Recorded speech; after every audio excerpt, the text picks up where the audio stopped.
Halo semuanya, perkenalkan kami dari kelompok 5 yang beranggotakan Arikah Fahria, Arila Ayu Dinasti, Dea Dialtirugu, dan saya sendiri Talita Fide Gracia. Kali ini kami akan menjelaskan tentang perlakuan buruk terhadap pengungsi lintas batas negara atau refugee akibat konflik bersenjata dan bencana alam di Australia dan negara-negara di Asia. Happy watching! Dalam kehidupan dunia internasional, seringkali ditemui tindakan rasisme, konflik, diskriminasi, maupun bencana alam yang terjadi dalam suatu negara yang berdaulat, yang dimana mengancam keamanan dari masyarakat suatu negara tersebut. Warga negara yang merasa keamanannya tidak terjamin, maka akan terpaksa pergi meninggalkan negaranya menuju negara lain untuk mendapatkan proteksi dan agar dapat memulai kehidupan yang lebih baik.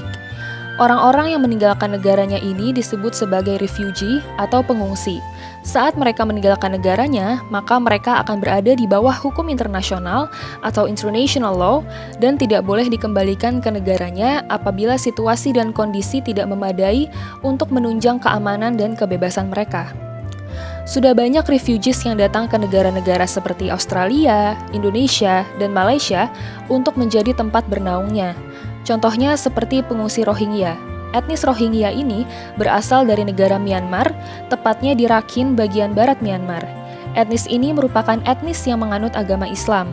Karena mereka berbeda paham keyakinan dengan apa yang dianut oleh mayoritas masyarakat Myanmar, yaitu agama Buddha, yang merupakan agama resmi di Myanmar, maka mereka tidak diberikan kewarganegaraan. Hal ini menjadi malapetaka bagi warga Rohingya.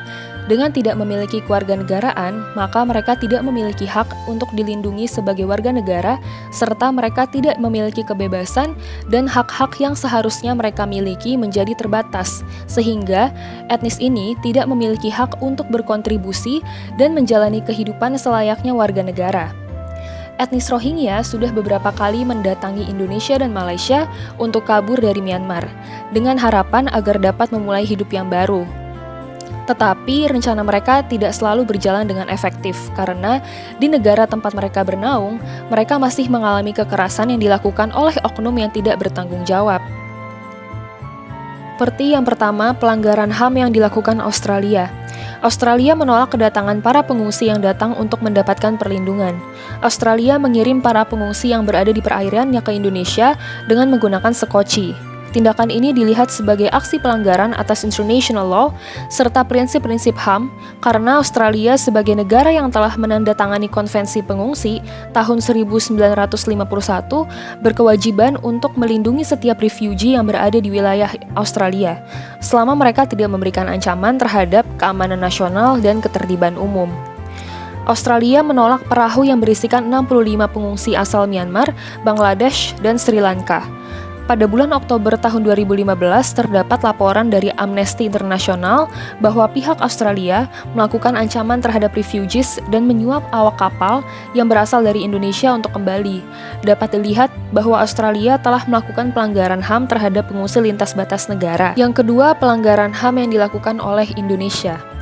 Di rumah detensi tempat pengungsi bernaung di Indonesia, ditemui aksi kekerasan yang melanggar HAM yang dilakukan oleh penjaga rumah detensi. Yang ketiga, pelanggaran HAM yang dilakukan oleh Malaysia. Di Malaysia, para pengungsi juga mengalami kekerasan dan hidup dengan kurang layak di rumah imigrasi Malaysia. Mereka tidak diberikan makanan dan minum yang cukup, sehingga para refugees seringkali terpaksa meminum air dari toilet. Bahkan, para pengungsi dari Myanmar ini tidak juga memperoleh fasilitas kesehatan. Hal ini menyebabkan sebanyak 83 orang refugees meninggal dunia di tahun 2015 dan di tahun 2016 terdapat 35 pengungsi yang meninggal. Selanjutnya kami akan membahas tentang aktor-aktor yang terlibat. Dalam kasus ini dapat dilihat aktor antagonis yang terlibat adalah pemerintah Australia, penjaga di rumah detensi Indonesia, dan juga penjaga rumah tahanan kantor imigrasi Malaysia. Aktor-aktor ini telah melakukan tindakan yang melanggar HAM para pengungsi.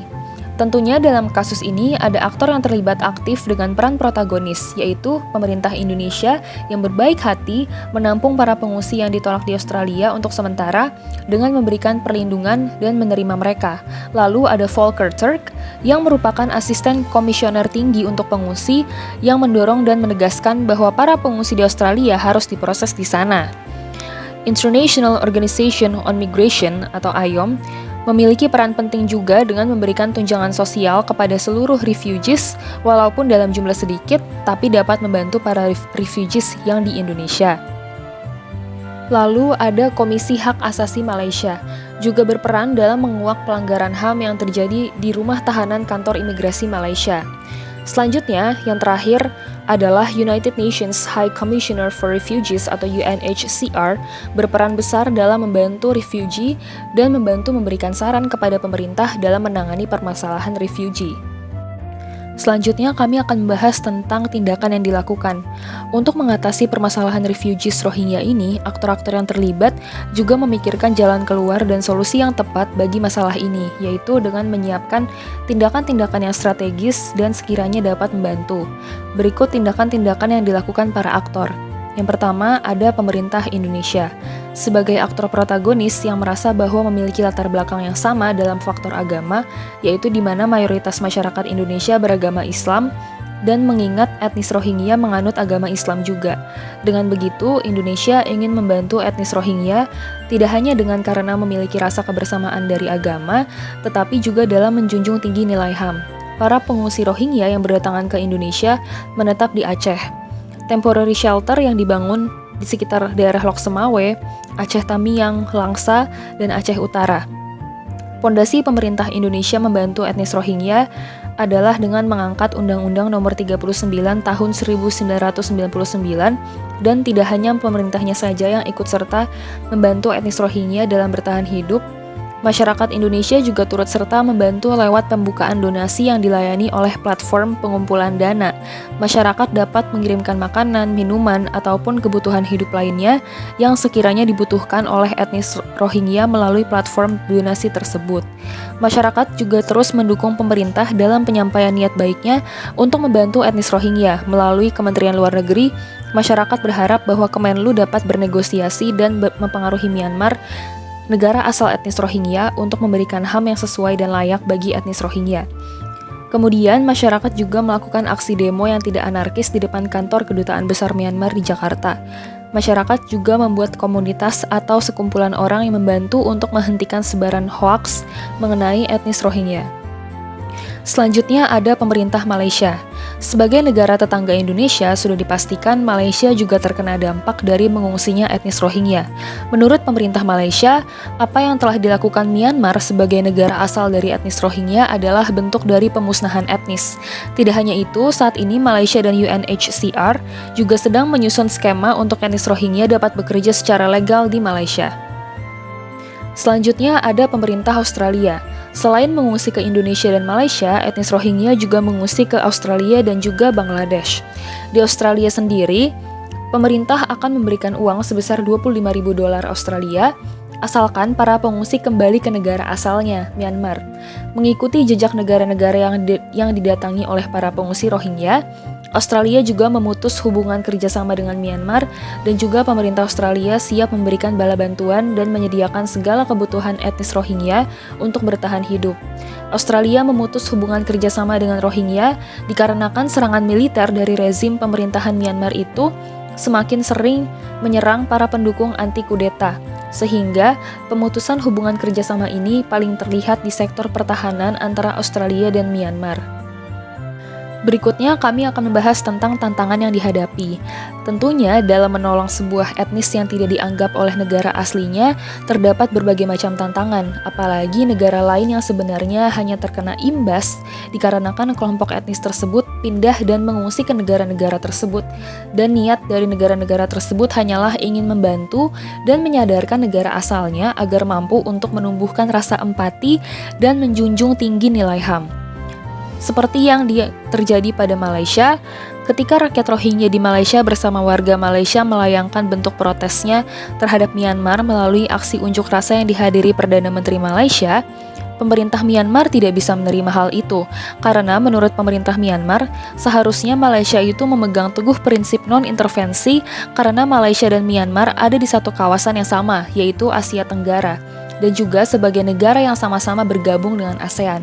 Karena hal ini juga membuat Myanmar menuduh bahwa orang-orang yang dianggap teroris dalam etnis Myanmar pasti terlibat ataupun bekerja sama dengan pemerintah Malaysia dalam menjalankan aksi-aksi protes tersebut.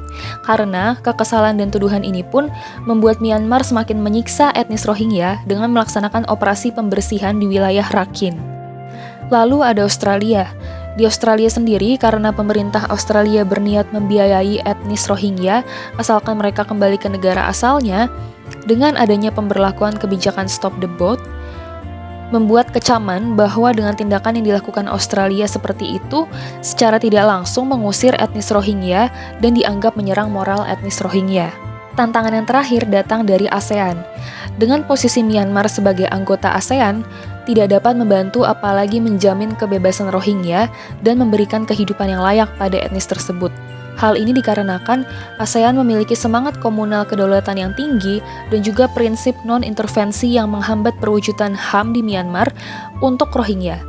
Prinsip ini tercantum dalam Piagam ASEAN tahun 1967 yang memberi legitimasi kepada negara-negara anggota ASEAN untuk tidak boleh ikut campur dalam urusan internal masing-masing negara. Selanjutnya kami akan membahas tentang strategi yang dilakukan. Pertama, ada strategi dari Australia. Australia dikenal sebagai negara yang memiliki kebijakan ketat terhadap para pengungsi dan pencari suaka yang datang ke negara tersebut, terutama di bawah pemerintahan Tony Abbott melalui penetapan Operation Sovereign Border atau OBS atau kebijakan Stop the Boat. Pemerintah dengan kebijakan ini adalah untuk menjungkir balikan kapal yang membawa 8.000 pengungsi Rohingya pada tahun 2015 yang terjadi saat itu karena eskalasi konflik di Rakhine. Selain itu, Australia juga memiliki kepentingan strategis dalam mencegah meluasnya masalah krisis pengungsi Rohingya di kalangan masyarakat Australia. Jika ini terjadi, maka hubungan negara dengan China, dalam hal ini aktor non-negara seperti organisasi bantuan keuangan memiliki peran penting dalam menentukan hasil akhir dari kebijakan luar negeri suatu negara, karena mereka dapat mempengaruhi perubahan strategi besar negara Australia. Lalu ada juga strategi yang diambil oleh UNHCR. Dalam menjalankan tugasnya sebagai organisasi internasional yang menyediakan advokasi terhadap perlindungan pengungsi, UNHCR Indonesia juga mengingatkan kepada para pengungsi Rohingya yang berada di wilayah hukum Indonesia untuk mentaati kewajiban umum bagi pengungsi 267 sebagaimana yang terdapat dalam pasal 2 Konvensi mengenai status pengungsi 1951. Lalu ada juga strategi yang diambil oleh UNHCR. Dalam menjalankan tugasnya sebagai organisasi internasional yang menyediakan advokasi terhadap perlindungan pengungsi, UNHCR Indonesia juga mengingatkan kepada para pengungsi Rohingya yang berada di wilayah hukum Indonesia untuk mentaati kewajiban umum bagi pengungsi 267 sebagaimana yang terdapat dalam pasal 2 Konvensi mengenai status pengungsi 1951. Lalu ada strategi yang diambil oleh Human Rights Watch atau HRW. Dalam peran mikro ini, Human Rights Watch memainkan berbagai peran yang relatif sederhana dalam upayanya membantu para korban krisis kemanusiaan yang menimpa kelompok etnis Rohingya. Peran ini termasuk memastikan bahwa bantuan apapun termasuk obat-obatan, makanan, minuman, dan kebutuhan dasar lainnya. Human Rights Watch bersama PBB dan berbagai organisasi lain seperti ASEAN melobi pemerintah Burma atau Myanmar agar bantuan kemanusiaan yang diberikan bisa sampai dan diterima oleh para korban yang tinggal di Myanmar. HRW dan organisasi lainnya berhasil menyalurkan bantuan ini kepada Rohingya pada 14 Oktober tahun 2017. Lalu yang terakhir ada strategi yang diambil oleh IOM dalam menghadapi refugee Rohingya. Peran IOM bagi para pengungsi dari Myanmar adalah mengirimkan bantuan kemanusiaan dan memastikan bahwa para pengungsi dapat memenuhi kebutuhan sehari-hari mereka, standar hak asasi manusia dan kemanusiaan yang berlaku. IOM memberikan konseling, perawatan kesehatan, makanan, tempat tinggal, pendidikan, dan dukungan profesional kepada para migran yang tinggal di dalam dan di luar pusat-pusat penahanan migran dan membantu para pengungsi yang ingin kembali ke daerah asal mereka sebagai bagian dari program pemulangan sukarela yang dibantu bagi para pengungsi pencari suaka yang telah memperoleh status pengungsi oleh UNHCR. IOM juga telah membentuk dana bantuan korban untuk memberikan bantuan jika diperlukan. Sekian penjelasan dari kelompok kami, kurang lebihnya mohon maaf dan terima kasih.